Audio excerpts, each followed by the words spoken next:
Okay, so, ready to take a deep dive into the future. Always.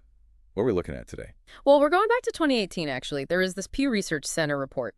They asked almost 1,000 tech experts, big names, CEOs, professors, Okay, I'm intrigued. What'd they ask? their thoughts on if AI would make the world better by 2030. You'd figure tech people, they'd be all gung-ho, right? Yeah, you'd think so. Tech optimism and all that.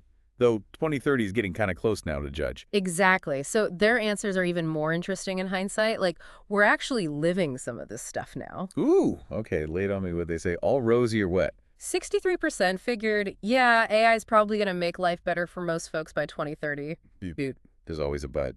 big time. Almost everyone, even if they were hopeful overall, they had some serious concerns too. Makes sense, right? AI is powerful stuff. What were they worried about? Just the usual robots taking jobs thing. That came up for sure. Wow. But they dug deeper, like how AI changes what it means to be human. This whole idea of human agency, they called it.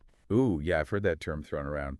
Basically, like, do we still get to be in control of our own lives if AI is calling the shots? Exactly. Like in those sci-fi flicks where humans are just along for the ride while the AI runs everything. Right. Did they give any real-world examples, or was it all hypothetical robots taking over stuff? Oh, they got specific. There's this researcher, Judith Donath from Harvard.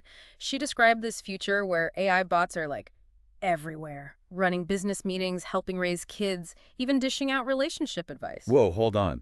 Relationship advice from a bot.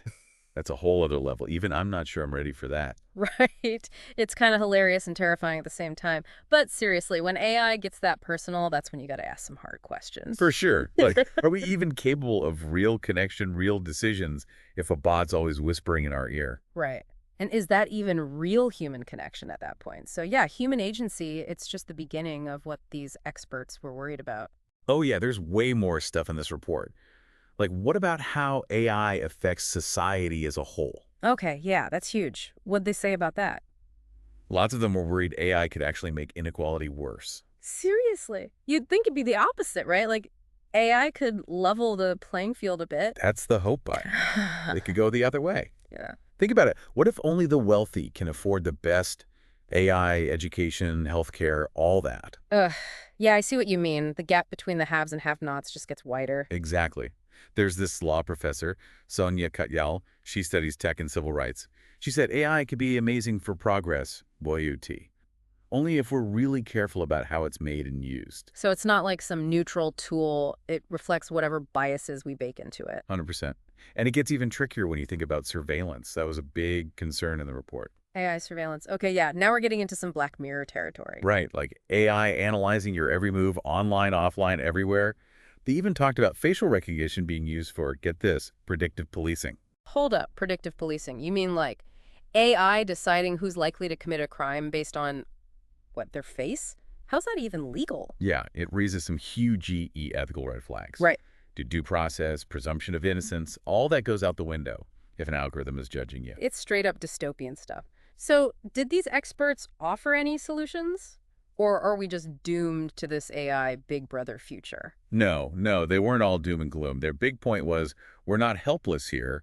We've got to be proactive, set some ground rules for AI, like ethical guidelines, regulations, all that. So regulate AI kind of like we regulate other powerful technologies. Makes sense. Exactly. It's about making sure AI serves humanity, not the other way around. And that goes back to human agency. We talked about that earlier. Yeah, making sure we don't just become totally dependent on AI, lose our own ability to think for ourselves. Right. And a big part of that is education. Not just for tech people, but for everyone. You're saying everyone needs to become an AI expert. Not quite. Haha. More like we need basic AI literacy. Understanding how it works, the good stuff, the bad stuff, how it's already affecting our lives. So the more we know, the better equipped we are to have a say in all this. Exactly. It's about being informed citizens, not just passive consumers of technology. But even with all that, there's some seriously heavy stuff in this report. Heavier than AI Big Brother. Okay, you've got my attention. One of the experts, this guy Brian Johnson, he's doing some crazy stuff with brain-computer interfaces. Okay, yeah, I've heard of him. Wild stuff. So he asked this question that kind of blew my mind. He said, what if we don't prioritize human well-being alongside all this AI advancement? What if we get so caught up in making AI smarter we forget about ourselves?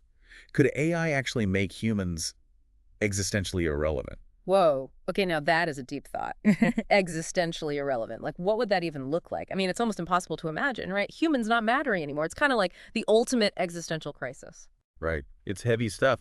And, it really underscores the point that this isn't just about some tech upgrade. AI has the potential to change everything. Totally.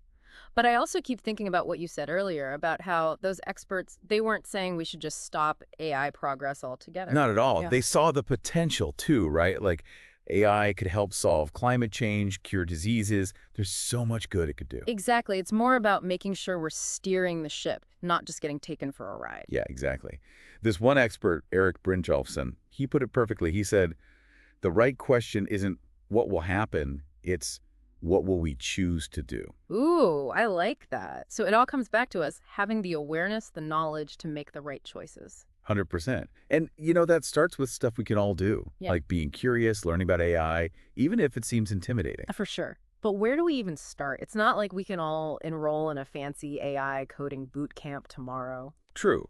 But there's simpler stuff. Like, check out MIT's Moral Machine Project online. It's about the ethics of self-driving cars. Or watch the documentary Coded Bias. It'll make you think differently about facial recognition. Okay, those are good ones. So basically, be more aware of AI, how it's already in our lives, and think critically about it. Exactly. Don't just accept it blindly. Question things, be skeptical. That's how we stay in control. This has been amazing. Seriously, thank you so much for this deep dive. It's a lot to process, but in a good way. My pleasure, really. Yeah. These conversations are so important, and the more we have them, the better prepared we'll be for whatever's coming next. Couldn't agree more. And to everyone listening, stay curious out there. The future of AI, it's not some sci-fi story. It's being written right now, and we all have a role to play.